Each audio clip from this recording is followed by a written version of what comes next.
सत्संगत जी, प्यार से कहना धन निरंकार जी। महाराष्ट्र समागम के ये आखिरी रोज़, जहाँ पिछले 3 दिनों से ये भक्तिमय भाव हर संत ने, हर उम्र ने ये समझाते हुए जो युगों युगों से संदेश रहा, मानवता को एक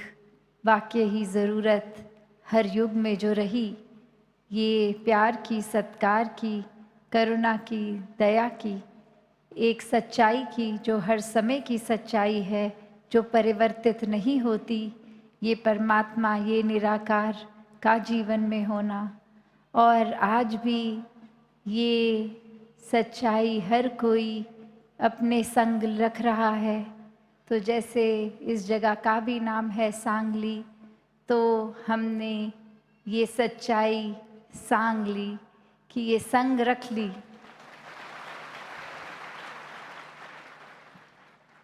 तो हर कोई अपने जीवन में जहाँ इसी सच्चाई को संग लेकर ही चलता रहे, ये जीवन का कोई भी पड़ाव हो, कोई भी परिस्थिति हो, बस ये प्राथमिकता, यही सच्चाई, ये परमात्मा हमेशा रहे जीवन में। ये इंसान तो कोई भी बहाना काफ़ी मानता है, कोई भी बुद्धि को एक बदलने के लिए। अक्सर सब कुछ भी अगर जीवन में ठीक हो रहा होता है, तो बस कोई चीज़ नहीं मिल रही तो खुद ब खुद एक कोई चीज़ बना दी और फिर अपने मूड को, एक मन को, एक सोच को खराब कर लिया। तो अक्सर ऐसा भी होता है कि सब कुछ अगर ठीक है भी, तो भी बहाने इंसान ही ढूंढता है चीज़ों को खराब करने का, क्योंकि ये आराम भी इंसान ने ढूंढ लिया है कि अगर सब कुछ ठीक होगा, तो फिर ये मन को इतनी आदत लग गई है बुराई करने की, तो फिर ये आदत से मजबूर ठीक चीज़ में भी नुक्स निकालेगा। जैसे उदाहरण कितनी बार हम सुनते आए हैं कि एक सफ़ेद चादर पे भी अगर एक हल्का सा काला दाग है, तो जिक्र सिर्फ उस काले दाग का, ना कि उस काले दाग के अलावा बाकी सफ़ेद चादर जो है उस पे नज़रिया रखने का। तो ये इंसान ने जहाँ एक रुचि अपनी नेगेटिविटी की ओर ही बना रखी है, तो फिर एक बात जहाँ बाकी सब अगर जो संतमति के होते हैं, जो निराकार के एहसास में रहते हैं, वो अपने जीवन की सच्चाई तो इस तरह मानते हैं कि अगर एक अंधकार से भरी जगह है, तो भी थोड़ी सी भी अगर दूर कहीं रोशनी है तो भी वो काफ़ी है। और यहाँ जगमगाते कमरे में इंसान ने अगर एक छोटा सा कोना खुद ही चाहे बना लिया हो, कोई ऐसा जिसमें रोशनी नहीं पड़ रही, तो उसी को आधार बना लेगा कि कितना अंधेरा है। तो ये नज़रिए की बात। एक छोटी सी कहानी भी इसी तरह कि दो दोस्त एक देख रहे हैं, एक बहुत ही तूफान का समय है, हवा तेज़ चल रही है, तो एक झंडा और वो जैसे एक खम्बे के ऊपर कपड़ा बंधा हुआ वो झंडा, और हवा का समय एक दोस्त कह रहा है कि ये हवा इस कपड़े को हिला रही है, और वहाँ दूसरा दोस्त कह रहा है ये कपड़ा हवा में उड़ रहा है। तो इसी में ये अब आपस में डिबेट कि कौन सही है कौन गलत, और अब वो एक तीसरे इंसान के पास जाके बोलते हैं कि ये हमारा मुद्दा सुलझाओ कि क्या सही है। और वो इंसान फिर यही कहता है कि सब कुछ अगर स्थिर है तो आपका मन ही हिल रहा है, ये नज़रिया ही है, क्योंकि वो बातें देखा जाए तो दोनों ही सही हैं कि हवा के कारण उस कपड़े का हिलना या वो कपड़ा हवा में हिलना। तो ये नज़रिया, ये एक बात जो हर किसी ने उस तरह से अपने हिसाब से आजकल बना लेते हैं कि ये हमारा नज़रिया है तो यही सही है। फिर चाहे एड़ी चोटी का जोर लगा दें, दलीलें दे दें, एक अपने पॉइंट ऑफ व्यू को ही करेक्ट घोषित करके, एक फिर दूसरे के अगर बात में दम भी है तो भी एक अपने अहंकार की वजह से सिर्फ ये दिखाने के लिए कि हमारी सोच कितनी सही कितनी उत्तम है, दूसरे के नज़रिए पे एक गौर ही नहीं करते, तवज्जो ही नहीं देते, कैसे फिर एक अपनी सोच को ही हर कोई सही साबित करने की दौड़ में फिर किसी से बात इसलिए नहीं करते, एक वार्तालाप एक डिस्कशंस इसलिए नहीं कि दूसरे की बात सुन के हम कुछ सीखें, पर इंसान तो इसी दौड़ में है कि दूसरा जैसे ही अपना कोई पॉइंट ऑफ व्यू बताएगा, कोई अपना पक्ष किसी तरह से अपना नज़रिया दिखाएगा, तो उसी समय हम उसको टोक के बोलेंगे, नहीं आपकी सोच से बेहतर तो हमारी सोच है, देखो आपने ये कहा अब हमारी ये सुनो। तो अक्सर इंसान समझने के लिए नहीं समझाने के लिए बात करने शुरू कर देते हैं, दूसरे की बात से सीखना तो दूर की बात, वो बात ही इसलिए कि दूसरे का अक्सर एक वाक्य एक सेंटेंस ख़त्म भी नहीं होता कि वहीं टोक के अपनी बात शुरू, कि पहले ये समझ तो लें दूसरा क्या कह रहा है, फिर उस पे गौर करके कि वो सही कह रहे हैं तो वो बात को अपनाया जाए, और अगर सही नहीं लग रही तो उसके बारे में कुछ कहा जाए। पर नहीं, इंसान तो दूसरे की एक पूरी बात ख़त्म होने से पहले ही टोक के बस अपनी बात को इम्पोज़ करने लग जाते हैं, एक अपनी बात में इस तरह से वज़न डाल के, और फिर ये अहंकार इतना हावी हो जाता है कि अक्सर तो लोग डराने धमकाने तक उतर आते हैं कि अगर हमारी बात नहीं सुनी तो ये कॉन्सिक्वेंस होगा, ये हमारे नज़रिए को अगर आपने नहीं अडैप्ट किया तो फिर ये आपका नुकसान हम इस तरह कर देंगे। तो इंसान खुद ही आज देख लें, एक अपने अंदर आत्म मंथन करके कहाँ खड़े हैं। ये मन के ऊपर का जो भाव है, जैसे इस कहानी में भी वो हवा और वो कपड़ा, तो मन ने तो चंचल ही रहना है जब तक इस स्थिर के साथ जुड़कर इस निराकार से ना जुड़ा जाए। तो ये जैसे हर देवानी में भी है कि मन तो सादो एक है पर कितने रंग बदलता है, कि कैसे एक पल में हमारे अंदर क्या सोच है क्या भाव है, अगले ही पल क्या हो जाते हैं। वही इंसान अगर अभी मिला और उसके प्रति हम एक अच्छे भाव रख रहे हैं और 2-4 मिनट कोई बात हुई, उसने कोई ऐसी बात बोल दी जो हमें नहीं ठीक लग रहा, बस मन उसके प्रति उसी पल पलट गया। जहाँ 2 पल इतना प्यार इतनी खुशी मिल रही थी किसी को मिलने से, वहीं 2 मिनट में बस उससे इस तरह रूठ के चले गए कि बहुत गुस्सा भी उस पे आ गया। तो भाव वही कि जैसे कल भी सत्संग में एक जिक्र हुआ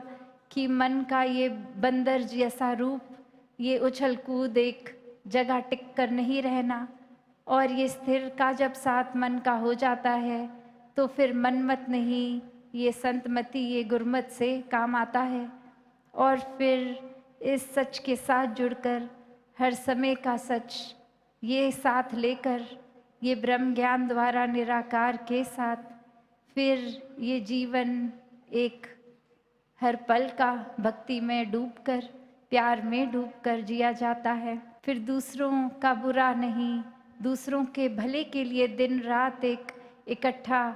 एक सोच ये नहीं आती कि हमारा भला कैसे हो, बस परोपकार के लिए ही जीवन लग जाता है कि हम किस तरह कंट्रीब्यूट करें, ये योगदान दें कि दूसरों का जीवन हम किस तरह आसान कर पाएँ, हम किस तरह जो अभी भी इस सच्चाई से दूर है, जिनके जीवन में परमात्मा नहीं है, किस तरह उनके भी जीवन में ये अंधकार से उजाले तक का सफ़र कराने में ये योगदान दे पाएँ। कैसे ये आत्माएं भी जो इतने युगों से तड़पती अपने असली रूप को जान के जीते जी ही मुक्त होकर और जीवन खत्म होने के बाद भी मुक्ति के हकदार बन पाए। तो जहाँ संतों ने भी हमेशा यही समझाया कि ये परमात्मा के चाहे कोई भी नाम लें, किस तरह से भी आस्था रखें, पर ये सच्चाई एक ही है और इसी एक सच्चाई से जुड़ने का तरीका सबसे आसान, पहले इसको जान लें, देख लें, फिर स्वयं ही ये परिचय होने के बाद इस सच्चाई से, इस परमात्मा से प्रेम हो जाता है और फिर यही प्रेम हमारे जीवन के हर पल में बस जाता है। सिर्फ और सिर्फ हम भी आगे हर किसी को ये प्रेम ही देते हैं। तो इसी तरह अपने जीवन में जहाँ हर कोई प्रेम बांटता चलता रहे, उसके लिए एक जो क्राइटेरिया यही कि पहले स्वयं प्रेम बनना होगा, फिर ही प्रेम आगे बांट पाएंगे। वरना तो एक उस तरह की बात हो जाएगी कि थोड़ी देर के लिए कोई बनावटी रूप हो गया, वो किसी 2-4 लोगों के आगे उस तरह का कर दिया और ये सब ने तारीफ़ भी कर दी, सब ने अपने हिसाब से सोच लिया ये इंसान ऐसा है और अगले ही पल बस ये एक एक्ट था, ख़त्म। अब अपने जीवन में फिर से नफ़रत का एक सहारा ले लिया, गुस्सा धारण कर लिया।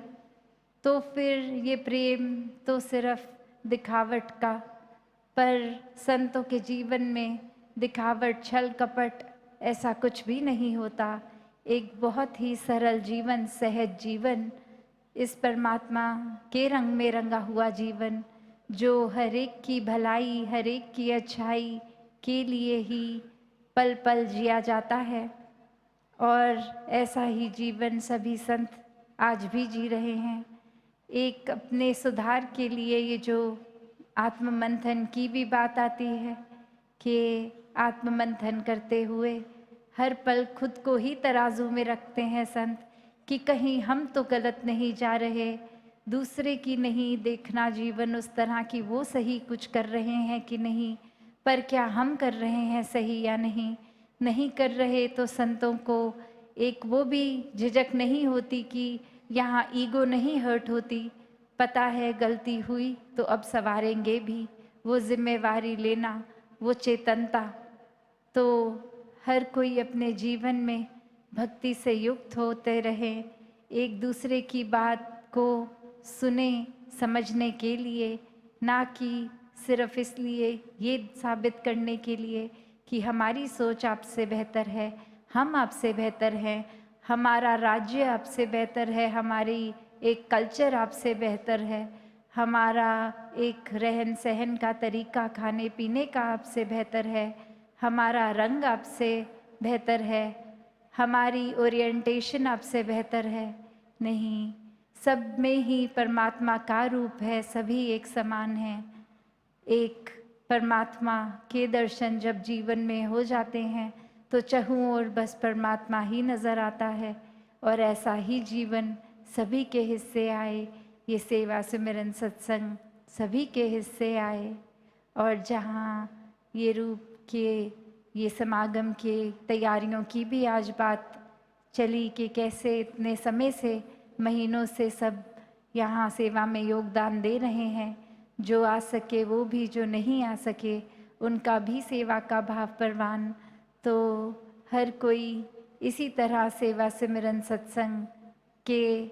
रंग में रंगता जाए और गहराई से ये चाहत खुद ब खुद आए, किसी को कहने की ज़रूरत ना पड़े कि आपके जीवन में सत्संग की कमी हो रही है, जाया करें सत्संग, पर खुद को ही उस तरह से, जिस तरह जब हमें प्यास लगती है तो किसी को कहना नहीं पड़ता कि आपको प्यास लगी है, वो पानी हमें खुद ही पता लगता है, शरीर को ज़रूरत है। उसी तरह ये रूह की खुराक, ये सत्संग, ये संतों का संग, जब जब फिर ये इसकी भी अगर जीवन में पहली बात तो कमी हो ना, और अगर हो भी तो कैसे खुद को ही ये निराकार से जब जब जोड़ेंगे, ये भी एहसास आएगा कि जीवन में ये संगतों का संग कितना ज़रूरी, ये सुमिरन, ये सेवा भाव कितना ज़रूरी। तो दातार कृपा करे हर एक पे कि सेवा सुमिरन सत्संग के एक लगन में भक्ति की एक अवस्था हर एक को प्राप्त हो। निराकार पहले देखकर फिर जीवन में ऐसे कण कण में समा जाता है, फिर हर पल में बस इसी के एहसास में जीवन जिया जाता है। ऐसा ही जीवन संतों का, ऐसा ही सभी जीवन जिए। साथ संगत जी प्यार से कहना, धन निरंकार जी।